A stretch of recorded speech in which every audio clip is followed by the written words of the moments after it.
السلام علیکم۔ دادی اماں کے ٹوٹکے۔ اگر آپ کے گلے میں خراش رہتی ہے تو پھر پھل کھانے کے فوراً بعد پانی نہیں پینا چاہیے، ورنہ گلے میں خراش نہیں جائے گی۔ انڈے کی زردی اور تل کو کوٹ کر مکس کر لیں اور پھوڑے پھنسیوں پر لگائیں، داغ اور پھنسی دونوں غائب ہو جائیں گے۔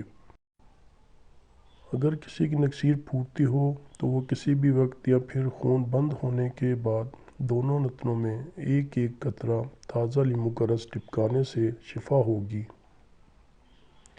اور دونوں نتنوں میں ایک ایک قطرہ تازہ لیموں کا رس ٹپکانے سے نکسیر دوبارہ نہیں ہوگی۔ اگر آپ کو دماغی کمزوری ہے تو صبح نہار منہ 2.5 تولے مکھن یا 5 تولہ بالائی میں چینی اور کلونجی کا تیل 5 قطرے ملا کر پئیں، دماغی کمزوری دور ہو جائے گی۔ اگر آپ کو بدہضمی ہوتی ہے تو دن میں 3-4 گلاس ٹھنڈا پانی پی لینے سے آرام آ جاتا ہے۔ اگر جسم جل جائے تو ہرا دھنیا پیس کر جلے حصے پر اچھی طرح لیپ کریں تو آملہ نہیں بنے گا اور جلن بھی محسوس نہیں ہوگی۔ اگر آپ کو بالوں میں خشکی ہے تو کسی برتن میں اتنا پانی لیں کہ آپ کے بالوں میں لگ جائے، اس میں چند قطرے ڈیٹول کے ڈال دیں، پھر اس پانی کو اچھی طرح سر کے بالوں کی جڑوں میں لگائیں اور 10 منٹ کے بعد دھو لیں۔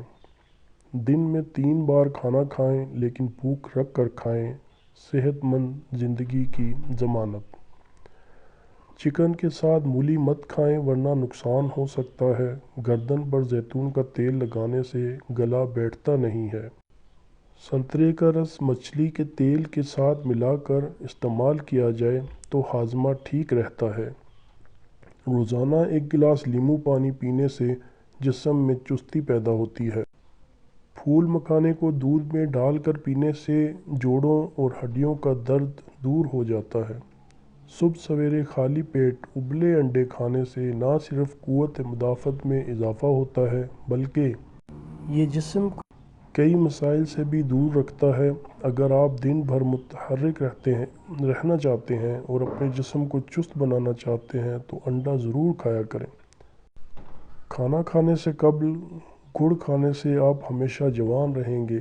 اگر آپ کی ہڈیاں بھربھرے پن کا شکار ہو رہی ہیں تو گوند اور چھوہارے ہم وزن لے کر انہیں 1 گلاس دودھ میں ملا کر رات کو رکھ دیں اور صبح پی لیں، انشاءاللہ تعالی شفا نصیب ہوگی۔